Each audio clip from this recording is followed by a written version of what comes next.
Set 2 will be played on Akilon Wastes. Spawning up in the top left-hand position, this is the yellow Terran from Samsung Khan. His name is Reality, the polar opposite of Fantasy. His opponent spawning in the bottom right position as the blue Zerg already has 1 kill under his belt. His name is Hydra. So we haven't seen too many TvZs on this map recently, like we mentioned here. Now we do have a win for Reality on April 15th, where he went 1-0 against Hydra. That was the last win for Reality against Hydra. That's what it says. Yeah. All right, so that's pretty good by him. You know, he's probably feeling pretty good about that. And if we think about it, that was it was like last month, I guess. So that's not too far behind recently. But he's got to be feeling pretty good about that. And look at this, very smart from Hydra, scouting around the map, looking for potential 2-racks, because you know what? We've been seeing more of those recently in TvZ. If I remember correctly, do you know which build he died against? The 2-racks? Yes, against the same person that he's playing today. So, you know, I guess why not? Why not go ahead and just go for an early scout? Oh. So definitely nothing wrong doing that there. I like the decision to get the scouting drone out quickly. He's going to be able to harass a little bit with it, try to take down some health on that SCV, but will be forced back here. Scouting the gas as well, while we have a hatchery going down for Hydra in at his natural. So, Reality, here's a funny story about him. He only had 25% win rate back in rounds 1 and 2. That camera was perfect, man. Back in rounds 1 and 2, he only had 25% win rate, but now he has 76% win rate. Oh, wow. In rounds 3 and 4. Okay, I was going to say, like, he's still, like, overall is pretty even for overall points, but well, that's in the more last like 2 going, rounds, then yes. That's going like, you know, you got to go 100% win rate after the rounds 1 and 2 if you want to have, like, 76%. Yeah. Yeah, his Reality's actually done, like, a sick good job recently in Stracraft. Things like, I guess he's really gotten a hold of things, and Heart of the Swarm probably helped him out a lot as well. Yes. All right, so this Reaper about to complete for our Protoss, or not Protoss. Protoss don't have Reapers. They had Reavers, but they don't have Reapers. I can only wish. I thought it would be so cool if Protoss had Reapers back in Wings of Liberty, but we have the Mothership Core now, so I don't care anymore about the Reaper. We got Mothership Core, we got Oracle, so we're good. We got to really hallucinate. It's all good. Alright, so the Reaper's going to scout around the map. A second Reaper out on the way, which means that he wants to push. Reality wants to put some pressure on his opponent, Hydra. Hydra playing safe as possible, getting a little bit earlier gas to get the speed out in time for the Zerglings. Alright, so the Reaper's moving in here, going to do a little bit of scouting, trying to identify. Does he see the gas? Okay, gas spotted. Oh, no drones on the gas. Alright, man. Well, I know you're going for the speed, but that's all you're going to be getting right now. So no fast layer from Hydra. No fast layer or no fast bailing bust. Yeah, that's it. Reality can sleep easy knowing that there will be no bailing attack coming towards him. And then I hope Hydra hits the perfect timing before the Widow Mines come out with a massive amount of bailings at the opponent's base. Okay. I hope it happens, because we've been seeing a lot more of those recently, I have to say. You know, even in I think it was Challenger League, where Effer was using the Roaches and the Bailings to bust through the natural. We saw Soulkey defeating Flash with pure Zergling and Bailing before the Widow Mines started moving around the map. So nice job by those Reapers. You know, they were able to snipe off a worker or two there, and going to regenerate up here, just constantly being annoying. And these Reapers really just kind of force Zerg to make a few more Zerglings than they would normally want to, instead of just focusing all on their economy. And it almost always will force them to kind of either get extra queens out or go for that faster speed. And from the Terran player, looks like he's going ahead and going to move into the Reactor at Hellion build. Very common, and third command center. Very common build against Zerg players. Now this build is perfect. Was perfect against the Zerg players until the Zerg players decided to say, well, we can't take it anymore. We're just going to bust up the ramp right away. So if Hydra scouts the third command center, that's what he should be going for. You know, it's a really... Well, he's not going to do that, man. He's grabbing that third hatchery there. Well, hold on a second. We did see the Zergling and the Bailing bust after the third hatchery from Soulkey. Yeah, we did that indeed see that. So that is very true.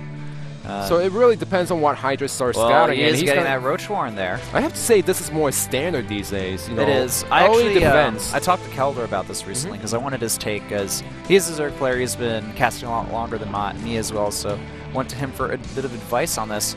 He said that nowadays Zerg players, it's like a safety option. Yes. And at the same time, you can opt to be aggressive with it as well. So it's almost, no investment at this point in the game. You're wasting one drone, 150 minerals, not a big deal. There's no gas involved if you decide to not do anything with it. So, why not go ahead, get that Roach Warren, just kind of showing the Terran opponent, hey, I'm going to be ready in case you try to go for something really weird or get like a lot of Hellions. But also, if you put... Also, I could put a heavy aggression on you anytime I want, so you better be ready back at the natural. Just as you're saying that, we have a lot of Roaches on the way here, up to 7. We have a double engineering bay on the way from our Terran player while he's researching Stim, though, and getting a few bunkers up as well. He wants to be safe against this potential push from Hydra here, and I'm curious to see, is he going to stop on the drone count and just continue making Roaches and follow it up with a Baneling Bust? Yeah, he didn't start the Baneling Nest right now, so I'm kind of skeptical if he actually wants to go for the attack. I think the Roaches are for defense, because if you actually have the Banelings out, then you could go for the bust right away. Yeah. But with the Banelings not out in time and 7 Roaches already made out, he's going to apply some pressure, but this is not going to end the game. Yeah. Hydra, he's not even looking to end game right now or even apply heavy pressure. He just wants to show the Roaches to his opponent. Now remember, the 3rd command center has not been scouted by Hydra. He does have an Overlord near that 3rd command center, but not scouting up yet. And it looks like Reality Man, he is really expecting something right here. And nice fake out from Hydra here. He's going, well, he actually is going for the +1 range attack, the +1 carapace here. A little bit interesting there. I expected this to be a fake from him, and it is a fake, but... It's a little fake for now, pulling all those SBs, but he's going to go into Roach Hydra, which is a composition that you follow up right after you get the Roach, that many number of Roaches out on the field. And we've seen this from Effort, his teammate in CJ Ensis. Maybe they just found out how the composition is supposed to work, and maybe they could just make it work on a smaller map compared to Whirlwind. That is true. I do recall seeing Effort go for that Roach Hydra composition.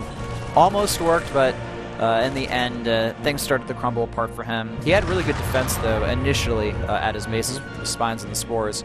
And Roach is going to scare away those Hellions there. I love the use of that, the Changeling there in the main base of the Terran player. He didn't identify that Changeling Marine, and he's going to get a lot of excellent intel based off of that. So now Reality taking his 3rd base, Hydra already sitting on 3 bases for himself. But Reality doesn't have enough middle mines to start moving around on the map. That's the reason why he's still staying inside the main base. Look at this. Zergling's running by, going to that 3rd base. But the Roaches were trying to poke up, but saw the siege tanks and it says, not today. Yeah, those Zerglings got roasted quite easily there. I like that there are 2 tanks there. I'm pretty sure, though, that was because Reality assumed there'd be a huge bust on him. But you know what? I mean, Terran players, they've been going to that Bio-Widowmine style more recently. And we're starting to see a few more tanks getting re-added into the composition. And if we see this Roach Hydra composition, you're going to need those tanks. Oh yeah, we only have 2 siege tanks right now with the Widowmines being added in. But if Reality exactly knows what's happening inside Hydra's main base, he should be making more siege tanks for himself, even adding a 2nd factory to get those siege tanks out. He's not doing that, though. He's making a nice Zergling wall off here. And we got those Hydras killing the rocks at the 4th base. Look at that, the Infestation Pit and the Hydra Den have been spotted there. Also a few defensive structures being spotted at that layer. So I think this is going to prompt our Terran player to kind of change his army composition a little bit at this point. But look at this, knowing that there aren't that many Widowmines out on the field, Hydra making 19 drones at once, going for the hive right after, and also adding in the Infestors into his composition. This is really nice. His opponent, Reality, because he was forced to make the siege tanks, he doesn't have that many Widowmines right now. He's still sitting on 3 bases, but around 12 minutes, 13 minutes, this is when the Terran player starts moving out with up to around 6 Widowmines, I would say, 6 to 8. He can't move out right now. He only got the first double medevacs. In fact, that might be the first ones coming out right now. Looking at the upgrade situation right here, it looks like a lot of those crucial Zerg upgrades are going to finish, like the energy upgrade for the Infestors, getting the Hydra speed as well. The 1-1 is already complete for the Terran player. He's moving on to the 2-2. Same for the Zerg player, but his upgrades are a little bit ahead of his opponent, and the Hive is going to finish off momentarily here. I gotta say that our Zerg player, he's looking pretty solid right now. No attempt at drops whatsoever from Reality here. And I guess, you know, that kind of comes back to the fact that he thought there was a big all-in coming his way earlier on in the game. There's only 2 medevacs. 14 minutes, 2 medevacs. You don't want this to happen as a Terran player. No. But he was forced to make only 2 medevacs, and now he's slowly moving out on the map, but this push should have hit like a minute ago, before when Hydra was actually heavily droning up instead of making units right now. Another thing to point out is that Reality, he hasn't even begun to kind of try to push this creep back. The reinforcement waves from Hydra are going to be so fast against this Terran army here that if he loses a battle and Hydra goes for an attack, it's just going to be easy peasy win for Hydra. Now the +2 about to finish for Hydra, and does he actually want to engage into this army? Remember, that's a lot of bioforces, 2 C-Sinks in the back, and it's a Roach Hydra composition. Moving in here, will we see any fungals go on? And the Infestors, one of them getting sniped off for free. Good fungal going off, hitting a lot of that bio.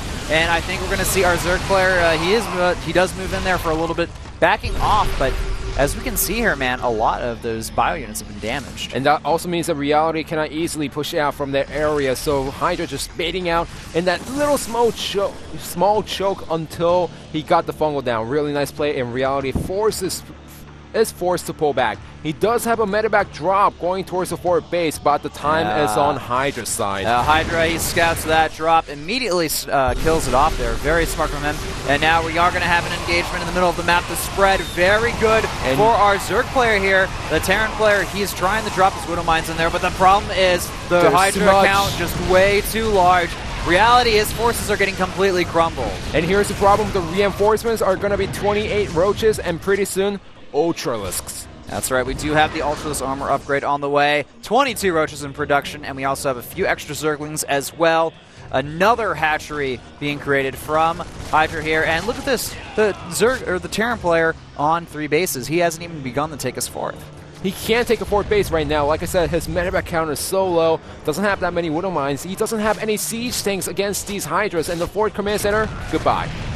Okay, Hydra has to be careful here. He doesn't want to overcommit until he has his reinforcements. That's very smart. He's not going to push in here. He's going to make sure he has a good spread so this Terran army can't engage too well. Surround from the back with the fungal. And that fungal actually just dropping 2 infested Terrans here. The reinforcement roaches, though, they're going to help this Hydra Roach army seal the deal here. SCVs getting pulled off the mineral lines, and things are just looking really, really bad for Reality. He finally has that high medevac count that he needs, but the problem is he doesn't have the essential bio army. Our Terran player plummeting in supply here, and the Zerg player remaining almost maxed at this point. Even if Reality barely defends it, how is he going to defend the second and the third wave coming out by Hydra? We already have a 26 additional roaches attacking the third base right now. 2 additional Hydras coming out, and once Hydra says, well, I'm going to start making a lot of Zerglings, save up the gas, and get the Ultras. There's no answer for Reality. Ultras on the way as well here. The Roach is going to get a good surround. The problem is, even though the Marauders do good against the Roaches, the count, the army supplies is just so far in Hydra's favor right now that's going to be impossible for our Terran player to do anything about it. And the 3-3, it's almost completed, but it doesn't matter. GG called out from Reality. And Hydra looking pretty strong in that game there. So taking out a Terran player, his worst matchup, and like I said, if he can overcome this, then all he has to worry about is the ZVC against Roro. I want to say that Hydra completely just mind gamed. He won the mind battles against Reality because in the beginning of the game, you know, he showed a few roaches and he made Reality think that a humongous all-in was coming. So he was so defended, man. He had a lot of bunkers. He pulled his SCVs, and then nothing ever came. Yeah,